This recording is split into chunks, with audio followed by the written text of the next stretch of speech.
உயர்ந்தவர், உமக்கு மேல் ஒருவரும் இல்லையே. எல்லோருக்கும் மேலாக உயர்ந்தவர், உமக்கு மேல் ஒருவரும் இல்லையே.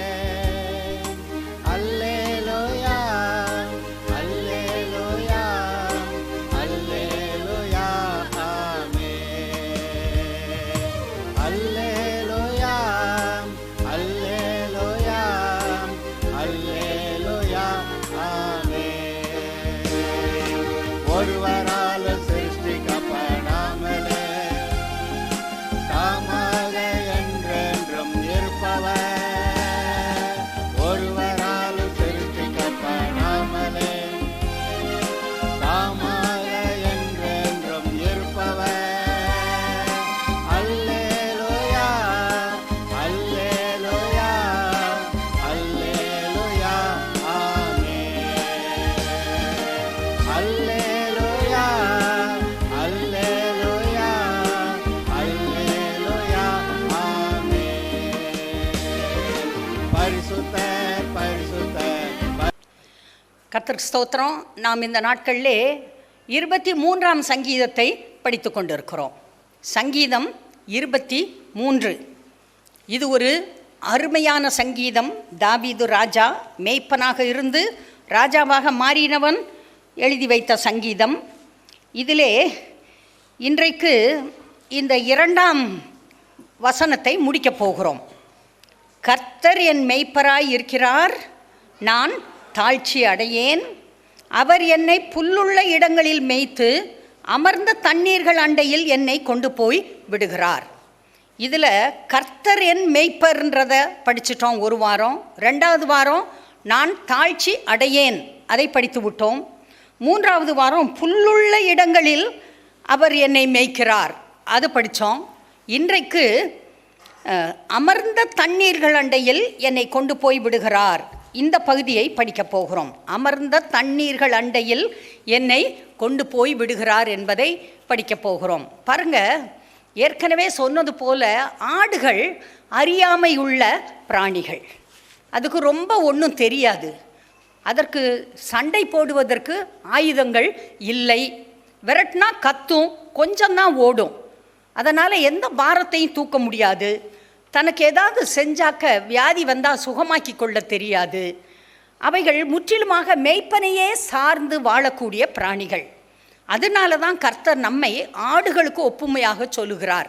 கர்த்தர் மேய்ப்பர், அவருக்கு கீழே குட்டி மேய்ப்பர்களாக சபை போதகர்களை வைத்திருக்கிறார். அடுத்து அவர் தொழுவத்திலே விடுகிறார், சபையிலே கொண்டு வந்து விடுகிறார். சபைதான் தொழுவம். மேய்க்கிறார் என்று சொல்லும்போது அது கர்த்தருடைய வார்த்தையை குறிக்கிறது. கர்த்தர் தன்னுடைய பிள்ளைகளை வார்த்தையை அனுப்பி சுகமாக்குகிறார், வார்த்தையை அனுப்பி போதனை செய்கிறார், வார்த்தையை கொடுத்து நல்வழிப்படுத்துகிறார். வார்த்தையில் தான் எல்லாம் இருக்குது. வார்த்தையை பற்றி கொள்ளும்போது நன்றாக வாழ முடியும். ஆடுக்கு புல் எவ்வளோ முக்கியமோ அதுபோல் அவருடைய பிள்ளைகளுக்கு அவருடைய வார்த்தைகள் மிகவும் முக்கியமானவைகள். வார்த்தை இல்லாமல் வாழ முடியாது. வரங்களை சிலர் முக்கியப்படுத்துவார்கள். தீர்க்க தரிசன வரம், சுகமாக்கிற வரம், பிசாச விரட்டுற வரோன்னு. ஆனால் வரங்களை வைத்து வாழ முடியாது. வார்த்தையை வைத்து தான் வாழ முடியும். வரங்கள் இருந்தால் நல்லது தான், அது ஒன்றும் பிரச்சனை இல்லை. ஆனால் வார்த்தையை வைத்து தான் வாழ வேண்டும். பல வருடங்களுக்கு முன்பாக எங்களுடைய நண்பர் இந்த திருச்சியில் ஒரு பெரிய மீட்டிங் நடத்தினார். பகல் நேரத்தில் அங்கே இருந்த ஒரு சினிமா கொட்டகையை வாடகைக்கு எடுத்து அதில் விசேஷ கூட்டம் நடந்தது. நம்ம சபையை சேர்ந்த நம்முடைய பிள்ளைகள் அந்த காலத்தில் நான் நினைக்கிறேன் ஒரு 90-91 அந்த வருஷங்களாக இருக்கும்னு நான் நினைக்கிறேன். நம்முடைய சபையிலேருந்து ஒரு 10 பேர் டெய்லி நாங்கள் போயிட்டு வருவோம். வாலண்டியர்ஸ் போய் அந்த கூட்டங்களுக்கு ஒழுங்கு செய்வதற்கு போய் வருவோம். அப்போ ஒரு பகல் நேரம் நாங்கள் கூட்டத்துக்கு போயிருக்கப்ப கூட்டம் நல்லா நடந்துச்சு. முடிஞ்ச உடனே ஒரு அம்மாவை என்கிட்ட கூட்டிகிட்டு வந்தாங்க. கூட்டிகிட்டு வந்து இந்த அம்மாவுக்கு ஜெபம் பண்ணுங்கன்னு சொன்னாங்க. என்னப்பா செய்யுதுன்னு கேட்டேன். அவங்களுக்கு நல்லா இல்லை, ஜெபம் பண்ணுங்க. ஜெபம் பண்ணோன்னு பார்த்தாக்க அந்த அம்மா பேய் ஆட ஆரம்பிச்சிருச்சு. பேய் ஆடினோன்னே சரி என்ன என்ன யார் நீ, எங்கேருந்து வந்திருக்க, என்ன அப்படின்னு கேட்டேன். கேட்ட உடனே அது கதை சொல்லிச்சு. நான் தான் அந்த நொண்டி டெய்லர் இருக்காருல்ல, நான் தான் பிடிச்சிருக்கேன். என்னைய வெட்டி கொன்னுட்டு என்னைய தூக்கி ரயில்வே லைனில் போட்டுட்டு நான் தற்கொலை பண்ணிக்கிட்டேன்னு முடிவு பண்ணிட்டாங்க. ஆனால் நான் தற்கொலையெல்லாம் பண்ணலை, என்னை இந்த ஆள் தான் கொன்று அங்கே போட்டாருன்னு அது ஒரு பேரெல்லாம் சொல்லுது. பக்கத்தில் கூட்டிகிட்டு வந்துருக்கவங்க ஐயோ ஐயோன்னு அடிச்சுக்கிறாங்க. அப்புறம் கடைசியில் போ அப்படின்னா நான்லாம் போக மாட்டேன். என்ன போக மாட்டியா? அது சொல்லுது, அந்த அம்மா பேரை சொல்லி, இது ஒரு குரங்கி தியேட்டருக்கு போகலான்னு சொல்லிட்டு கூட்டத்துக்கு என்னை கூட்டிகிட்டு வந்துட்டா. நான் சினிமாவுக்கு போகிறோன்னு நினச்சி வந்துட்டேன். ஆனால் இங்கே வந்து பார்த்தா பிரசங்கம் நடக்குது. ஓ இது வேறையா பிசாசேன்னு சொல்லிட்டு ஏசுவாங்கல போன்னு வரட்டினோன்னே அடிச்சு விழுந்துச்சு, உருண்டுச்சு, எந்திரிச்சிச்சு, நல்லாயிருச்சு. எங்க அதை என் கூட வந்து நின்று பார்த்தவங்க எந்திரிச்சு நில்லுங்க. வாலண்டியர்ஸ் என் கூட வந்து பார்த்தவங்க இந்தா வரங்க நிற்கிறாரு, இங்கே பாருங்க. அப்புறம் என்ன 2 பேர் தானா? மற்றவங்களாம் எங்கே பறந்து போயிட்டீங்களோ கர்த்தருடைய வருகையில்? சரி உக்காந்துக்கங்க. ஒரு 10 பேர் போனோம். இது நடந்தது. கர்த்தருடைய பிள்ளைகளே, அந்த வரத்தை வைத்து இந்த ஆலயத்தை நடத்த முடியாது. வார்த்தையை வைத்து நடத்துகிறோம். அந்த அம்மா உடனே அங்கே பக்கத்தில் பாஸ்டர் கையில் பிடிச்சி கொடுத்து கோயில் கூட்டிகிட்டு போய் நடத்துங்க. இன்று வரை அந்த அம்மா உண்மையாக இருக்காங்க, சர்ச்சுக்கு போகிறாங்க. வார்த்தை வரங்கள் நல்லது, நான் வேண்டான்னு சொல்லலை. ஆனால் வரங்களை வைத்து வாழ முடியாது. தினம் ஒரு வரம் பெற்ற ஒரு ஊழியரை தேடி போய் தலையை நீட்டணும். ஐயா என் தலை மேலே கையை வச்சு எனக்கு 2 ஜோசியம் சொல்லுங்க, என்ன செய்யணும், எந்த பொண்ணை கல்யாணம் பண்ணணும், எந்த வேலைக்கு போகணும், எந்த வீட்டை கட்டணும், எங்கே குடியிருக்கணும், இப்படி கேட்கணும். இது விளங்குமா? ஆனால் வார்த்தையானது நம்மை வழி நடத்த போதுமானது. வரங்களை நான் நம்பாமல் இல்லைங்க, வரங்களையெல்லாம் நம்புகிறேன், 100க்கு 100 நம்புகிறேன். ஆனால் வரங்களை வைத்து வாழ்க்கையை வாழ முடியாது. வாழ்க்கை என்பது வார்த்தையின் அடிப்படையிலே வாழப்பட வேண்டியது. சரி, இந்த மேய்ப்பன் எதற்கு ஆடுகளுக்கு வேண்டும் என்றால், அவன்தான் அதுக்கு சாப்பாடு கொடுக்கணும், அவன்தான் அதுக்கு தண்ணீர் கொடுக்கணும், அவன்தான் பாதுகாப்பை கொடுக்க வேண்டும், அவன்தான் ஆட்டுக்கு என்ன ஒரு காரியம் இருந்தாலும் அதை சரிப்படுத்த வேண்டும். மேய்ப்பன் கர்த்தர், ஆடுகள் நாம் அவருடைய விருப்பத்தின்படி வாழும்போது அவர் முழு பொறுப்பையும் எடுத்துக்கொள்கிறார். ஏதோ சில காரியங்களை உதவி செய்வார், சில காரியங்களை உதவி செய்ய மாட்டார். தப்பு. என்ன காரியமாயிருந்தாலும் அவரை நம்பி போகலாம். அடிப்படை தேவைகள், உணவு, உடை, வீடு, குடும்ப சந்தோஷம், சமாதானம், குடும்ப வாழ்க்கை, சுகம், வேலை, சம்பாத்தியம், வருமானம், முதலீடுகள், பிள்ளைகளுடைய எதிர்காலம், பிள்ளைகளுடைய வாழ்க்கை, நல்ல பெண், நல்ல மாப்பிள்ளை, என்னவாக இருந்தாலும் சரி ஆண்டவரிடத்திலே போகலாம். அவர்தான் நம்மை இந்த பூமிக்கு அனுப்பியிருக்கிறார். எதற்காக அனுப்பினார்? அவருடைய பிள்ளையாக வாழ்வதற்காக. அவரை சார்ந்து மேய்ப்பனுக்கு கீழே இருந்து அவருக்கு சித்தமானதை செய்து அவருக்கு மகிமை கொண்டு வந்து சேர்த்து வாழ்க்கை ஓட்டத்தின் முடிவிலே அவரோடு கூட சென்று குடியிருப்பதற்காக, நிரந்தரமாக பரலோக வாழ்க்கையை அனுபவிப்பதற்காக நம்மை இங்கு அனுப்பியிருக்கிறார். இந்த பூமியில் இருக்க எல்லா மனிதர்களும் தேவனுடைய பிள்ளைகள் தான். கொஞ்சம் நான் மட்டும் கர்த்தருடைய பிள்ளை, அவங்களாம் வேற. தப்பு. எல்லாரும் கர்த்தரால் அனுப்பப்பட்டவர்கள். ஆனால் கொஞ்சம் பேர் தான் அவருக்கு கீழ்ப்படுகிறார்கள், அநேகர் அவருக்கு கீழ்ப்படியவில்லை. மேய்ப்பன் யாருன்னு ஆட்டுக்கு தெரியாமல் போச்சுன்னா பெரிய ஆபத்து என்று சொல்லியிருக்கிறேன். ஆபத்திலே மாட்டிக்கொண்டு இருக்கிறார்கள். ஆனால் மேய்ப்பனாகிய இயேசு கிறிஸ்துவுக்கு கீழே வந்தவர்கள் சபையாகிய இந்த தொழுவத்திலே இருக்கிறார்கள். வார்த்தையாகிய புல் அவர்களுக்கு கொடுக்கப்படுகிறது. இன்றைக்கு நாம் பார்க்க போகிறோம், அமர்ந்த தண்ணீர்கள் அண்டையிலே அவர் நடத்துகிறார். என்ன தண்ணீர்? அமர்ந்த தண்ணீர், கலங்கின தண்ணீர், குழம்பிய தண்ணீர், பொல்யூட்டட் வாட்டர், மாசடைந்த தண்ணீர், சேரும் சகதியுமாய் இருக்கிற தண்ணீர், அது இல்லை, தெளிந்த தண்ணீர். அவர் பன்றிக்கு தான் அது, அந்த சேறு. ஆனால் நாம் ஆட்டுக்குட்டிகள். நமக்கு என்ன வேண்டும் என்று மேய்ப்பனுக்கு தெரியும். மேய்ப்பன் சரியான தண்ணீர்கள் அண்டையிலே உங்களை வழிநடத்துகிறவராய் இருக்கிறார். போன வாரம் நம்ம படித்தோம் இந்த எசேக்கியேல் 34வது அதிகாரத்திலே சில காரியங்களை படித்தோம்.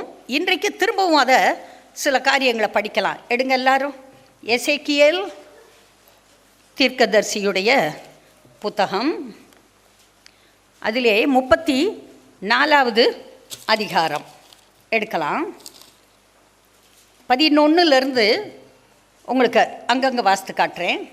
கர்த்தராகிய ஆண்டவர் சொல்லுகிறது என்னவென்றால், இதோ நானே என் ஆடுகளை விசாரித்து அவைகளை தேடி பார்ப்பேன். அவைகளை ஜனங்களிடத்திலிருந்து புறப்படவும் தேசங்களிலிருந்து சேரவும் பண்ணி அவைகளுடைய சுய தேசத்திலே அவைகளை கொண்டு வந்து மேய்ப்பேன். நல்ல மேய்ச்சலை மேய்ப்பேன். நல்ல தொழுவத்திலே படுத்துக்கொள்ளும். நானே மேய்த்து நான் மடக்குவேன். என் மந்தையே, கர்த்தராகிய ஆண்டவர் சொல்லுகிறது என்னவென்றால் 17, இதோ ஆட்டுக்கும் ஆட்டுக்கடாக்களுக்கும் வெள்ளாட்டுக்கடாக்களுக்கும் நான் நியாயந்தீர்ப்பேன். நீங்கள் நல்ல மேய்ச்சலை மேய்ந்து உங்கள் மேய்ச்சல்களில் மீதியானதை உங்கள் கால்களால் மிதிக்கலாமா? தெளிந்த தண்ணீரை குடித்து மீதியாய் இருக்கிறதை உங்கள் கால்களால் குழப்பி போடலாமா? என் ஆடுகள் உங்கள் கால்களால் மிதிக்கப்பட்டதை மேயவும் உங்கள் கால்களால் குழப்பப்பட்டதை குடிக்கவும் வேண்டுமோ? ஆகையால் கர்த்தராகிய ஆண்டவர் அவைகளை நோக்கி, இதோ நானே கொழுத்த ஆடுகளுக்கும் இளைத்த ஆடுகளுக்கும் நியாயந்தீர்ப்பேன். நீங்கள் பலவீனமாய் இருக்கிறவைகளையெல்லாம் புறம்பாக்கி சிதற பண்ணும்படி அவைகளை பக்கத்தினாலும் முன்னந்தொடையினாலும் தள்ளி உங்கள் கொம்புகளை கொண்டு முட்டுகிறபடியினாலே நான் என் ஆடுகளை இனி சூறையாகாதபடிக்கு ரட்சித்து ஆடுகளுக்கும் நியாயம் தீர்ப்பேன். அவர்களை மேய்க்கும்படி என் தாசனாகிய தாவீது என்னும் ஒரே மேய்ப்பனை நான் அவர்கள் மேல் விசாரிப்பாய் இருக்க ஏற்படுத்துவேன். இது எப்படி இருக்குன்றீங்க? ஆடு, நல்ல கொழுத்த ஆடு வந்து மேய்ஞ்சிட்டு மிச்சம் இருக்கிறது எல்லாத்தையும் மிதித்து போடுகிறது. நல்ல கொழுத்த ஆடு வந்து நல்லா இருக்க தண்ணியெல்லாம் குடிச்சிட்டு மற்ற ஆடுகள் குடிக்காதபடிக்கு கலக்கி போடுகிறது. முன்னங்கால்களை வச்சு இடிக்கிறது, முட்டுறது, தள்ளுறது, இந்த வேலையை செய்யுது. பாவப்பட்ட மற்ற ஆடுகள் கஷ்டப்படுது. அதுக்கு சாப்பாடு, நல்ல சாப்பாடு இல்லை, நல்ல தண்ணி இல்லை. ஆண்டவர் சொல்கிறார், நானே வருவேன், ஆட்டுக்கும் நான் நியாயம் தீர்ப்பேன் அப்படின்னு ஆண்டவர் சொல்கிறாரு. முதல்ல போன வாரம் பார்த்தோம், ஆடுகளை மேய்க்காமல் தங்களையே மேய்த்து கொள்ளுகிற மேய்ப்பர்கள். நல்ல நெய்யை சாப்பிட்றாங்க, நல்ல கறி விருந்து சாப்பிட்றாங்க, நல்ல மேலே இருக்கிற அந்த தோல் மேலே இருக்கிற ரோமத்தை எல்லாம் எடுத்து நல்ல வார்ம் க்ளோத்திங், தேவையான உடை, ட்ரெஸ்ஸு இதை போட்டு நல்லா ஜம்முன்னு இருக்காங்க. ஆனால் ஆட்டை பற்றி கவலை இல்லை. ஆடு எங்கேயோ மேன்னு கத்திக்கிட்டே இருக்குது, ஆடை பற்றி கவலை இல்லை. இப்படிப்பட்ட மேய்ப்பர்களுக்கு நியாயம் தீர்ப்பேன்னு சொல்லியிருக்கார். இப்போ என்ன சொல்கிறாரு? நீ நல்லா சாப்பிட்டு கொழுத்து போய் மற்ற ஆடுகளை முன்னேற விடாமல் மிதித்து தண்ணியை கலக்கி புல்லை கெடுத்துக்கிட்டு இருக்கிற உன்னை நான் விசாரிப்பேன் அப்படின்னு கர்த்தர் சொல்கிறாரு. என்ன சொல்கிறாரு? நானே வருவேன், நானே தேடுவேன், நானே மேய்ப்பேன், எனக்கு யார் உதவியும் தேவையில்லை, என்னால் முடியும், நான் எனக்கு ஏற்ற காரியத்தை செய்து கொள்ளுவேன் என்று கர்த்தர் சொல்லுகிறார். அவர் ஆடுகள் மேல் அக்கறையுள்ளவர். தன்னுடைய சுய ரத்தத்தினாலே தான் சம்பாதித்த தன்னுடைய சபை அப்படின்னு அவர் சொல்லியிருக்கார். எந்த மனிதனுக்காகவும் வேறு எந்த ஒரு மனிதனும் ரத்தம் சிந்தவில்லை, அவன் பராமரிக்கவில்லை, அவன் வழி நடத்தவில்லை. ஏனென்றால் அவனால் முடியாது, அவன் மனிதன். எந்த ஒரு மனிதனாலும் இன்னொரு மனிதனை வழிநடத்த முடியாது. அவனுடைய தேவைகளை சந்திக்க முடியாது. அவனுடைய ஆவிக்குரிய தேவையை சந்திக்க முடியாது. அவனுடைய ஆத்மாவுக்குரிய தேவையை சந்திக்க முடியாது. அவனுடைய சரீர தேவையை சந்திக்க முடியாது. அவனுடைய குடும்ப தேவையை சந்திக்க முடியாது. அவனுடைய சமுதாய தேவையை சந்திக்க முடியாது. அவனுடைய தொழிலை சந்திக்க முடியாது. எதையும் எந்த ஒரு மனிதனாலும் சந்திக்க முடியாது. ஆண்டவரால் எல்லாம் முடியும். அல்லேலூயா. அவர் மேய்ப்பர், ஒவ்வொருவருக்கும் மேய்ப்பர். தனித்தனி மனிதனுக்கு அவர் மேய்ப்பர். யாராவது அடுத்தவரை சார்ந்து வாழ்வீர்கள் என்றால் நான் சொல்கிறேன், கட்டாயமாக ஒரு நாள் உன்னை கவுத்து விட்டுருவாங்க. புரியுதா? அவர் சொல்கிறாரு, அவங்க நல்லதை மேய்ஞ்சிட்டு உன்னைய இந்த கலங்கினதை குடிக்க விட்டுருவான். தெரியுதா? இதுதான் கர்த்தர் சொல்கிறது. அவரை சார்ந்திருக்க வேண்டும். மேய்ப்பன் பிரதானமானவர். அவர் வார்த்தையை அனுப்புகிறார். ஆலயத்துக்கு வர்றப்ப எதை பார்க்க போனீர்கள்? காற்றில் அசையும் நாணலையோ? எதை பார்க்க போனீர்கள்? எதையாவது இந்த நாணல் மாதிரி இருக்கிறத பார்க்குறதுக்கு வந்துடக்கூடாது சபைக்கு. சிலர் வருவாங்க. ஒருத்தர் வந்தார் ஒரு நாள் சமீபத்தில். நான் நான் இன்னார், இன்னும் படிச்சிருக்கேன், இன்னும் சம்பாத்தியம், இங்கே இருக்கிறேன், எனக்கு ஒரு நல்ல பொண்ணு உங்கள் சர்ச்சில் வேணும். ஏண்டா, நாங்கள் என்ன ஏலம் விட்டுக்கிட்டா இருக்கிறோம் பொண்ணை? உனக்கு கர்த்தரில் கொடுக்கணும். நீ யார், என்னவா இருந்தா என்ன, அதை பற்றிலாம் கவலை இல்லை. உன்னுடைய கேள்வியே தப்பாக இருக்குதே. எனக்கு ஒரு பொண்ணு வேணும். எப்படிப்பா பொண்ணு வேணும்? எப்படி இருந்தாலும் பரவாயில்ல, உங்கள் சர்ச்சு பொண்ணு. எங்கள் சர்ச் பொண்ணு நல்லா தான் இருக்கும். எங்கள் பொண்ணு கெட்டிக்கார பொண்ணாக தான் இருக்கும். எங்கள் பொண்ணு வார்த்தையின் வல்லமையை உணர்ந்த பெண்ணாய் இருக்கும். அந்த பொண்ணு உன்னை ஏற்றுக்கணுமே. உன்ட்ட அது கேட்கும், ரட்சிக்கப்பட்டிருக்கியா? முதல் கேள்வி, ரட்சிக்கப்பட்டிருக்கியா? ஞான ஸ்நானம் எடுத்திருக்கியா? பரிசுத்தாவி அபிஷேகம் பெற்றிருக்கியா? எங்க பைபிளில் இருக்க என்னன்னா புக்கு இருக்குது, வரிசையாக சொல்லு பார்க்கலான்னு சொன்னால் என்ன செய்வ? போச்சா? அதோட போச்சு. கர்த்தருக்கு சித்தமானது அவர் கையினால் வாய்க்கும். அவர் கொடுக்கிறவர். அவர் கொடுக்க அவைகள் வாங்கி கொள்ளும். அவர் தன்னுடைய முகத்தை மறைக்க அவைகள் திகைக்கும். அவர் இல்லாமல் வாழ முடியாது. மேய்ப்பன் இல்லாமல் வாழ முடியாது. எப்போதும் கொஞ்சம் புல்லு மேயும், அப்புறம் மேய்ப்பனை காணான உடனே கத்தும் ஆடுகள். அது சத்தம் கொடுத்தோன்னே அவன் எங்கேயாவது மரத்தடியில் உட்காந்துருப்பான். இங்கே தான் நான் இருக்கேன் அப்படின்னு சொல்லுவான். உடனே ஆடு திரும்பவும் மேய போயிடும். ஏன்னா ஆடு மேய்ப்பனைத்தான் நம்பி இருக்கிறது. அவனை தான் நம்பி அது வாழ்கிறது. அவன் பார்த்துக்கிட்டே இருக்கணும். அவன் சத்தம் கொடுத்துக்கிட்டே இருக்கணும். அவன் தேற்றிக்கொண்டே இருக்க வேண்டும். அதை இடையில வந்து தட்டி கொடுக்கணும். இதை ஆடுகள் எதிர்பார்க்கிறது போல மனிதர்களாகிய நமக்கும் நம்முடைய மேய்ப்பனாகிய ஆண்டவர் பக்கத்திலே இருக்கணும். அவரை பார்த்துக்கிட்டே இருக்கணும். அவர் சொல்கிறத கேட்டுக்கிட்டே இருக்கணும். அவருடைய வார்த்தை நம்மை திருப்தியாக்கும், வாழ வைக்கும். தெரியுதா? அவர் தான் நம்மை வாழ வைக்கிற தெய்வம். மாற்றி இங்கே அங்கேயும் கண்ணை வைக்கக்கூடாது. இந்தா அங்கே போனால் அவங்க கிட்ட இருந்து இந்த நன்மை கிடைக்கும். தப்பு. எந்த ஆளும் ஒரு முக்கா தொட்டு பிரயோஜனம் இல்லை. ஆண்டவர் தான் நமக்கு. ஆண்டவர் எல்லாம் செய்வார். எங்க சொல்லுங்க பார்க்கலாம். ஆண்டவர் எனக்கு எல்லாம் செய்வார். புல்லுள்ள இடங்களில் மேய்த்து அமர்ந்த தண்ணீர்கள் அண்டையிலே அவர் என்னை கொண்டு போய் விடுவார். ஆண்டவர் சொல்றாரு, ஆட்டுக்கும் ஆட்டுக்கடாக்களுக்கும் வெள்ளாட்டுக்கடாக்களுக்கும் நான் நியாயம் தீர்ப்பேன். எசேக்கியேல் 34:17 சொல்லுகிறது. சில நேரங்களில் சபை பிள்ளைகளே ஒருவருக்கு ஒருவர் தொந்தரவு பண்ணிக்கிறாங்க. பிறரை தொந்தரவு செய்வது, நம்முடைய சபை மக்களையே, மற்ற மக்களை குறை சொல்வது, குற்றம் பிடிப்பது, மற்றவர்களை பற்றி அவதூறு பரப்புவது, சக விசுவாசிகளுடைய பாவத்தை, பிரச்சனைகளை பகிரங்கப்படுத்துவது. சிலர் வாழ்க்கையில் சில ரொம்ப கேவலமான காரியங்கள் நடந்தது உண்மைதான். ஆனால் அவர் மன்னிச்சிட்டாரே. அவர் தன்னுடைய ரத்தத்தினால கழுவி சுத்தி எரிச்சிட்டாரே. அவர் நீதிமான் ஆக்கிட்டாரே. இப்போ நீ போய் ஊரெல்லாம் தூத்திக்கிட்டு இருக்கிறியே, அப்புறம் நாளைக்கு உன்னை பற்றி இதே மாதிரி இன்னொருத்தன் தூத்துமான்றது தெரியாதா? பேசக்கூடாது, குறைகள் பேசக்கூடாது. இதுதான் ஆட்டுக்கும் வர்ற சண்டை. முன்னங்கால வச்சு உதைக்கிறது, முட்டுறதுங்கிறது இதுதான்.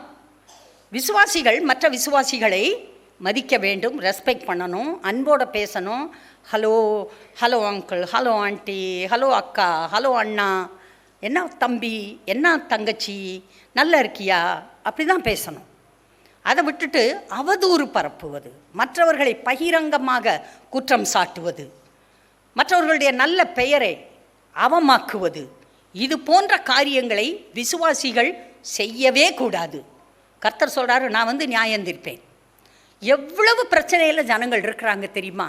பாவம், வெளியே சொல்ல முடியலை, சொல்ல முடியாமல், வாயத்தரன்னு சொல்ல முடியாமல் வெறும் வாயை மென்னுக்கிட்டு இருக்கிறாங்க. எத்தனை வேதனையோடு இன்றைக்கு இங்கே நீங்கள் வந்திருப்பீர்களோ கர்த்தருக்கு தெரியும். உங்கள் தேவைகளை அறிவார், உங்களுடைய பாடுகள் போராட்டங்களை அறிவார், உங்கள் சரீர வியாதிகளை அவர் அறிவார், உங்களுடைய மனக்கலக்கம் குழப்பங்களை அவர் அறிவார். அவர் சொல்கிறார், நானே வருவேன், நானே விசாரிப்பேன், நானே உன்னுடைய காரியங்களை சரிப்படுத்துவேன். அல்லேலூயா. கர்த்தர் உங்களுக்கு செய்வார். அவர் நல்லவர். அவரை சார்ந்திருங்க, மனிதர்களை சார்ந்து இருக்காதீர்கள். மனிதர்களுடைய முகத்தில் பார்த்தாக்க வெளியே உதட்டில் சிரிப்பு, உள்ளத்தில் கொந்தளிப்பு. நோ, மிகவும் தவறு. விசுவாசிகள் அப்படி இருக்கக்கூடாது. விசுவாசிகள் நம்பிக்கைக்குரியவர்களாக இருக்க வேண்டும், உத்தமர்களாக இருக்க வேண்டும். உங்களை நம்பி ஒரு காரியத்தை சொல்லி எனக்காக ஜெபம் பண்ணுங்கன்னு மற்றவர்கள் கேட்கக்கூடிய நிலையிலே உங்களுடைய ஆவிக்குரிய வாழ்க்கை இருக்க வேண்டும். Very important. கர்த்தர் சொல்கிறாரு, ஆட்டுக்கும் ஆட்டுக்கடாவுக்கும் வெள்ளாட்டுக்கடாவுக்கும் நான் நியாயம் தீர்ப்பேன். அவர் சொல்கிறாரு, நான் நியாயம் தீர்ப்பேன். உங்களை யாராவது அவதூறு பண்ணால் நீங்கள் போய் நியாயம் தீர்க்க போயிடாதீங்க. அவர் இறங்கி வருவார், அவர் நியாயம் தீர்ப்பார். நீங்கள் போய் செஞ்சுட்டு அப்புறம் உங்களுக்கும் அவங்களுக்கு வித்தியாசம் இல்லாமல் போயிடும். சரி, அதுலேயே 18ஆம் வசனத்திலே பார்த்தீங்கன்னா பிற்பகுதி சொல்லுகிறது, முற்பகுதி சொல்லுகிறது, நீங்கள் நல்ல மேய்ச்சலை மேய்ந்து உங்கள் மேய்ச்சல்களில் மீதியானதை உங்கள் கால்களால் மிதிக்கலாமா? எல்லாரும் சொல்லலாம், மிதிக்க மாட்டேன். தேவனுடைய சமூகத்தில் ஒவ்வொருவரும் விலையேற பெற்றவர்கள், ஒவ்வொருவரும் தேவனுடைய சொந்த பிள்ளைகள். தேவன் சொல்கிறாரு, நீங்கள் தேவர்களாய் இருக்கிறீர்கள் என்று. ஒவ்வொரு பிள்ளையும் தேவனுடைய சொந்த பிள்ளை. அன்பானவர்களே, தேவ சமூகத்திலே அவர்கள் விலையேற பெற்றவர்கள். ஒவ்வொரு விசுவாசியும் உங்கள் பணம், உங்கள் ஜாதி, உங்கள் படிப்பு, உங்கள் சம்பாத்தியம், உங்கள் சூழ்நிலை, உங்களுடைய தோற்றம், உங்களுடைய அறிவு மற்றவர்களை மிதிப்பதற்கு அல்ல. திரும்ப நான் சொல்கிறேன், மற்றவர்களை இழிவுபடுத்துவதற்கு அல்ல, மற்றவர்களை ஏளனப்படுத்துவதற்கு, கேவலப்படுத்துவதற்கு அல்ல. கர்த்தர் உங்களை எந்த இடத்திலே, எந்த குடும்பத்திலே, எந்த ஊரிலே பிறக்க வைத்தாரோ இருக்கட்டும். எதுக்கு? அந்த ஊரில் நீங்கள் வெளிச்சமாக இருக்கணுங்கிறதுக்காக தான் உங்களை அனுப்புனார். என்னை அமெரிக்காவில் பிறக்க வச்சுருக்கலாம்ல கர்த்தர். என்னை இருந்திருந்து இங்கே இந்த மூலையில் இந்தியா ஒரு ஓரத்தில் இருக்குது, இந்தியா 3 கடலுக்கு நடுவில் அங்கே தொங்கிக்கிட்டு இருக்குது, தமிழ்நாடு ரொம்ப கடைசியில் இருக்குது, ரொம்ப ஓரத்தில் திண்டுக்கல் இருக்குது, இதை சுற்றி அதுவும் ஒரு கிராமம்ப்பா, திண்டுக்கல் டவுன் கூட இல்லை. என்னை அங்கே போய் பறக்க வச்சுட்டாரே. ஏன் தெரியுமா? நீ அந்த இடத்திலே சிறந்து விளங்க வேண்டும், நீ கர்த்தருடைய பிள்ளையாக இருக்க வேண்டும். ஒரு மூலையிலே, அடிப்பின் அடியிலே நீங்கள் கிடக்கிறவர்களாக இருந்தாலும் நீங்கள் வெள்ளியினால் அலங்கரிக்கப்பட்ட புறா சிறகுகள் உள்ளவர்கள், பரிஸ்தாவிலே நிறைந்தவர்கள். உங்களை கர்த்தர் வைத்திருக்கிறார். ஏன் தெரியுமா? அங்கே நீங்கள் வெளிச்சமாயிருப்பதற்கு. நீங்கள் அங்கே விசுவாசிக்கும் போது அங்கே ஆவிக்குரிய மேய்ப்பர்களாக நீங்கள் மாறுவீர்கள். அதுக்கு தான் கர்த்தர் உங்களை அந்த இடத்திலே வைத்திருக்கிறார். மற்றவர்களை குழப்பவே கூடாது. சக விசுவாசிகள், மற்ற விசுவாசிகள் யாரையும் குழப்பக்கூடாது. உங்களுடைய நடக்கை, பேச்சு எல்லாம் வேத வசனங்களுக்கு ஒத்து போக வேண்டும். இருதயத்தில் இருக்கிறது ஒன்று, பேசுறது வேறொன்று, எழுதுறது ஒன்று, மற்றவங்ககிட்ட சொல்கிறது ஒன்று. நோ நோ நோ, எப்பையும் ஒரே ஏக சிந்தையுள்ளவர்களாய் இருங்கள். கர்த்தர் சொல்கிறாரு, அவரையே சிந்தித்து, அவரையே கனம் பண்ணி, அவரை பற்றியே நீங்கள் பேச வேண்டும். எந்த காரணம் கொண்டும் மற்றவர்களை பற்றி குறை பேசக்கூடாது. அக்கறை காட்டுவது போல மாய்மாலம் பண்ணக்கூடாது. உண்மையான அக்கறை இருக்க வேண்டும். மாயமற்ற விசுவாசம் உள்ளவர்களாக இருங்கள்னு கர்த்தரே சொல்லியிருக்காரு. ஏன்னா விசுவாசிகள் மாயத்தோடு மாய்மாலத்தோடு அன்பு காட்டுகிறவர்கள் உண்டு என்பதை ஆண்டவர் அறிவார். அதனால தான் அவர் நமக்கு இப்படிப்பட்ட ஒரு அழகான போதனையை கொடுத்திருக்கிறார். மாயமற்ற விசுவாசம் உள்ளவர்களாக இருங்கள். எப்போதும் யார் வந்தாலும் சரியான வழியில் மட்டும் நடத்த வேண்டும். தெரியலனாக்க வேறு யார்ட்டையா கேட்டுக்கங்கன்னு சொல்லணும். தெரியுதா? நம்மிடத்திலே ஒரு பிரச்சனையை கொண்டு வரும்போது தெரிந்தால் வேத வசனத்தை சொல்லி போதிக்கலாம். தெரியலையா, எனக்கு இது சரியாக புரியலை, வேறு யார்கிட்டையாவது கேட்டுக்கங்க, பாஸ்டர்கிட்ட கேளுங்க சொல்லணும். அதெல்லாம் உடம்புல அதெல்லாம் சரியாக போயிடும்.